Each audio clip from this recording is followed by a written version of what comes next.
Welcome to VCreations Tech.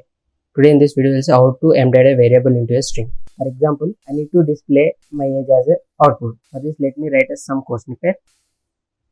Okay.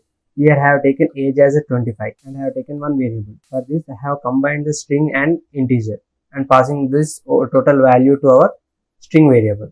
Instead of doing this, we can easily assign a variable to a string in more efficient way, and it will be a very easy way to write that. There is a concept called interpolation method. By that, we can easily assign the value to the string. Dollar, double quotation, my age is,